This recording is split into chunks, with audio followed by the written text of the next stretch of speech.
Terre en vue, je crois que le temps d'arriver est d'accosté. Alors vous dites, qu'est-ce qu'il fait ce dingue à bord d'un bateau? Eh bien, Superman en fait est fan de voyage. Et il suffit simplement de regarder derrière moi pour voir que quand je parle de voyage, je ne parle pas de petits voyages, je parle du monde entier, de très grands voyages. Par exemple, on voit ici les 6 parcs Disney du monde.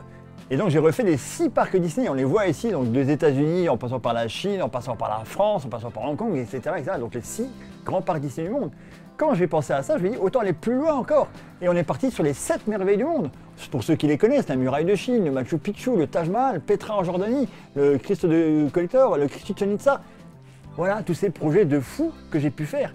Mais le voyage, c'est immense. Alors comment est-ce qu'effectivement je suis parti de ce genre de voyage? Le voyage, c'est quelque chose qui me plaît depuis très longtemps. Et il y en a beaucoup, de nombreux, ça peut être en Asie, ça peut être aux États-Unis, ça peut être en Égypte, ça peut être un peu partout effectivement. Et donc comme j'en ai fait beaucoup, il a fallu que je commence à me dire, j'ai envie de faire encore plein de choses. Ça part d'un rêve pour arriver, comme pour l'appart, à 23 ans d'aventure. Et donc on arrive à mes 23 ans d'aventure. On va changer un petit peu le chapeau de pirate pour maintenant vous dire qu'est-ce que c'est une aventure. Une aventure tout simplement, 23 ans c'est peut-être des belles photos, mais ça donne ça sur un plan. Des dizaines de plans, de travaux, de recherches, de tout ce que vous voulez pour préparer des voyages de fou et que les gens puissent voir et partager et suivre mes aventures. Parce que mes aventures, elles ont commencé basiquement, tout a commencé, comme je dis toujours, par un simple trait. Quand j'étais petit, même ado, je me disais mais qu'est-ce qu'il y a sur ce trait là-bas? Ce trait au-dessus d'Amsterdam qui relie les Pays-Bas aux Pays-Bas. Et bien en fait c'est un pont. Un jour que j'ai eu mon permis, ma voiture, je suis parti directement voir ce pont-là. Je suis arrivé devant le pont et j'ai compris que ma vie, c'était de voir plus de choses possibles. C'est comme ça que tous mes projets sont enchaînés. Plus je faisais mes rêves, plus je voulais les réaliser, plus ça devenait un voyage et plus ça partait le plus loin possible. Et on part sur des destinations de dingue dans tous les sens. Et chaque projet devenait différent, devenait une nouvelle aventure de fou. Mon passeport avec des centaines de visas, de tampons, de choses comme ça, vous montrer un petit peu. On avait par exemple le projet CRIC, CRIC qui veut dire Chine, Russie, Inde, Cambodge. Il faut imaginer que le projet CRIC c'était un seul voyage. Vous le voyez par exemple ici, Chine, Russie, Inde, Cambodge, l'un des plus gros projets. Il faut imaginer qu'on partait de moins 15 degrés à plus 25 degrés en à peine quelques heures, avec des visas, des tampons, etc., etc.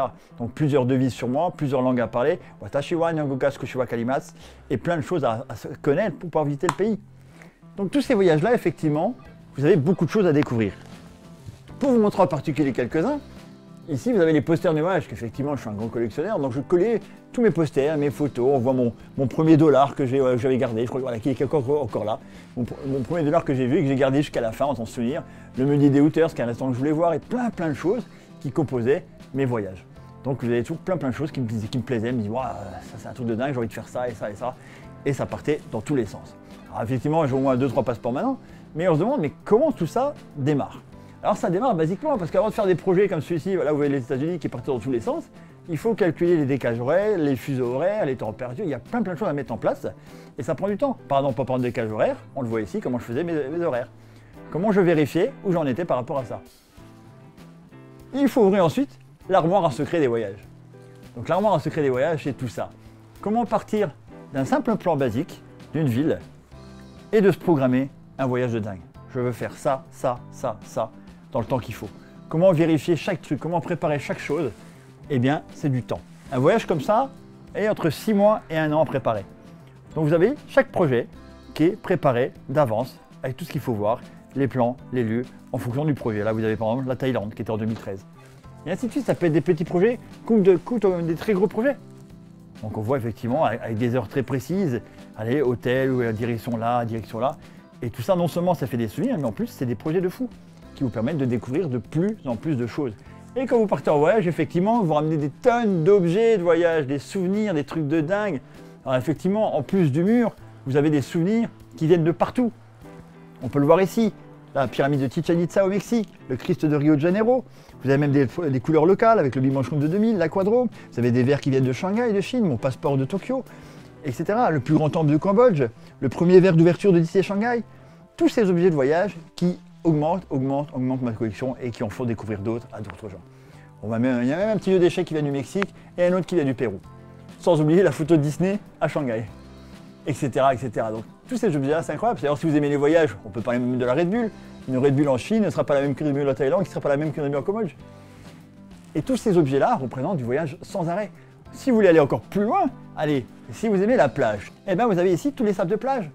de toutes les plages, Key West, Nassau, Naples, Thaïlande, Mexique, Rio, l'Égypte et tout. Chaque sable, c'est une partie de ma vie, une partie d'un voyage que j'ai fait. Et ça donne encore des souvenirs en plus, et ainsi de suite. Et plus vous vous baladez, plus vous en voyez d'autres, et c'est sans fin. Voilà pourquoi les voyages, on ne pourra pas aller pendant des heures.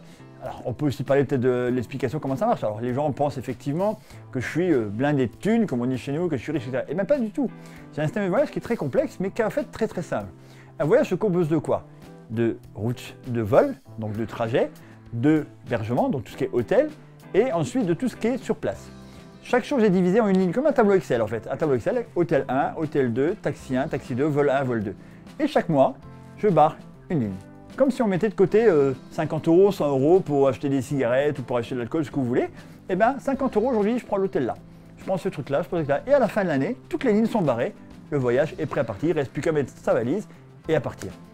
Alors effectivement, ça paraît un peu simpliste comme ça, mais c'est exactement ça. Mais il faut réfléchir différemment. J'ai une question que je pose souvent. À votre avis, combien coûte un hôtel 5 étoiles à Manille, capitale des Philippines? Réfléchissez quelques petites secondes. Ah, ça, effectivement, c'est difficile à dire. Eh bien, en fait, c'est beaucoup moins cher que ce qu'on imagine. Vous allez regarder sur Internet, vous trouverez tout seul. Mais il ne faut pas penser aux 5 étoiles, il faut penser au pays. Et en réfléchissant comme ça, on se dit, bah tiens, voilà. D'ailleurs, quand je voyage, la première chose que je fais, je vais sur le site de McDonald's. Eh oui, McDonald's vous donne les prix de tous les McDo de tous les pays du monde. C'est ainsi que vous savez qu'en Argentine, un McDo coûte 14 €, en France, entre 8 et 9 €, en Thaïlande, entre 3 et 4 €. Voilà, vous voyez l'indice de pauvreté du pays, vous savez si vous allez beaucoup dépenser pour manger sur place ou pas. Toutes ces petites astuces. Pareil pour les hôtels, je fonctionne sur un site qui, au bout de 10 nuits d'hôtel, m'offre la 11e. Alors je vais me prendre 10 nuits d'hôtel tranquille, et la 11e, le palace, il est gratuit. Ainsi de suite, ainsi de suite, ainsi de suite. Pareil pour les vols, pourquoi je ne prends jamais d'aller-retour? Je prends que des vols aller, parce que la plupart des vols sont moins chers en aller simple qu'en aller-retour. Du coup, mon projet, vous voyez qu'ils font toujours des boucles pour arriver au point de départ. Et c'est une technique facile, parce que vous pouvez gagner des vols à 5 € des fois, basiquement. Je pourrais vous en raconter des tonnes et des pas mûres, comme on dit chez nous. Il y a beaucoup de choses à raconter. Donc pour les fans de voyage, il ne faut pas hésiter à me contacter et à suivre l'émission. Et je vous en parlerai peut-être encore plus s'il faut dans une prochaine émission. Mais c'est déjà bien pour celle-ci, je pense. Alors je vous dis à bientôt et n'oubliez pas d'être super.